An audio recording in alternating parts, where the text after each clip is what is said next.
আজকে তোমাদের সঙ্গে Afghani egg curry recipe share করবো। এটা খাওয়ার পর বাড়ির সবার এত বেশি পছন্দ হয়েছে, ডিম রান্না করলে এখন এভাবেই রান্না করে খাওয়াতে হবে। আর এই আফগানি এগ কারি এভাবে বানালে এত বেশি সুস্বাদু হয় যে ভাত বলো, পোলাও বলো, এমনকি খিচুড়ি সবের সঙ্গেই দারুণ লাগে খেতে। আর রুটি পরোটার সঙ্গে তো একদমই জমে যায়। তো এই রান্নাটি করার জন্য চুলোর উপর একটা কড়াই নিয়েছি, তাতে 3 টেবিল চামচ রিফাইন তেল দিয়ে খুব ভালো করে গরম করে নিয়েছি। তোমরা চাইলে সর্ষের তেলও দিতে পারো। এখন এই তেলের মধ্যে 4টি মিডিয়াম সাইজের পেঁয়াজকে একটু বড় বড় টুকরো করে কেটে নিয়ে দিয়েছি। তার সঙ্গে 5-6টি রসুনের কোয়া, হাফ ইঞ্চ মতো আদাকে স্লাইস করে কেটে নিয়ে আর ওই 5-6টি মতো কাঁচা লঙ্কা দিয়েছি।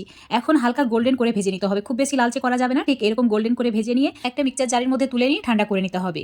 আমি এখানে 6টি মতো সেদ্ধ ডিম নিয়েছি। তোমরা ডিমের পরিমাণটা নিজেদের প্রয়োজন বুঝে বাড়িয়ে বা কমিয়ে নিতে পারো। এবার এই সেদ্ধ ডিমগুলোকে একটা ছুরির সাহায্যে এভাবে কেটে নিতে হবে, তাতে করে খুব ভালোভাবে ভিতরে মশলাগুলো ঢুকবে আর ডিমটা খেতেও ভালো লাগবে। এবার যে কড়াইয়ে পেঁয়াজ ভেজে নিয়েছিলাম সেই কড়াইয়ে তেল ছিল, তো তাতে আরও 1 টেবিল চামচ মতো তেল অ্যাড করে এতে সামান্য পরিমাণে নুন দিয়েছি। তারপর তেলটা খুব ভালো করে গরম হয়ে গেলে ডিমগুলোকে দিয়ে দিতে হবে। আর ডিমের কালার যখন এরকম গোল্ডেন হয়ে যাবে তখন দিয়ে দিতে হবে সামান্য পরিমাণে হলুদ আর কাশ্মীরি লঙ্কার গুঁড়ো। তারপর খুব ভালো করে ভেজে নিতে হবে। চুলোর ফ্লেমটা এই সময় একদম কমিয়ে দিতে হবে। লো ফ্লেমে ওই 1 মিনিট মতো ভেজে নিয়েছি।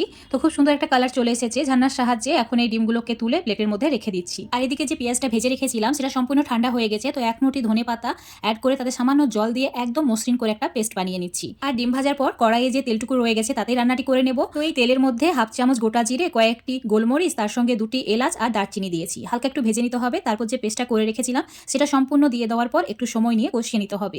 যখন দেখবে এরকম তেল ছাড়তে শুরু করে দিয়েছে, হাফ চামচ হলুদের গুঁড়ো, হাফ চামচ লঙ্কার গুঁড়ো, তার সঙ্গে এখানে দিয়ে দিতে হবে হাফ চামচের একটু কম ধনের গুঁড়ো, স্বাদ মতো নুন। আর চুলোর ফ্লেম একদম কমিয়ে দিয়ে তেল ছাড়া পর্যন্ত এভাবে কষিয়ে নিতে হবে। তারপর এর মধ্যে দিয়ে দিতে হবে ফেটানো টক দই, আর এভাবে অল্প অল্প করে দিতে হবে আর কন্টিনিউ নাড়াচাড়া করতে হবে। তাহলে টক দইটা ফেটে যাবে না, খুব সুন্দরভাবে গ্রেভির সঙ্গে মিশে যাবে। তো 1 মিনিট মতো ভালো করে কষিয়ে নেওয়ার পর এখন ঢাকা দিয়ে 2-3 মিনিট লো ফ্লেমে রেখে দেবো। তাতে করে যে তেলটা উপরে ঠিক এভাবে ভেসে উঠবে আর খুব সুন্দরভাবে গ্রেভিটা কুক হয়ে যাবে।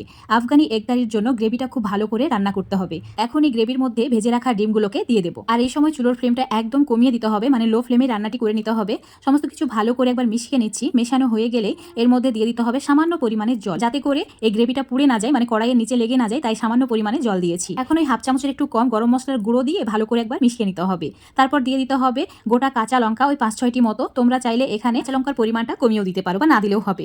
ঢাকা দিয়ে লো ফ্লেমে 5-6 মিনিট রেখে দিচ্ছি। তারপর তোমাদের দেখাচ্ছি। দেখতে পাচ্ছ দারুণ হয়েছে, তাই না?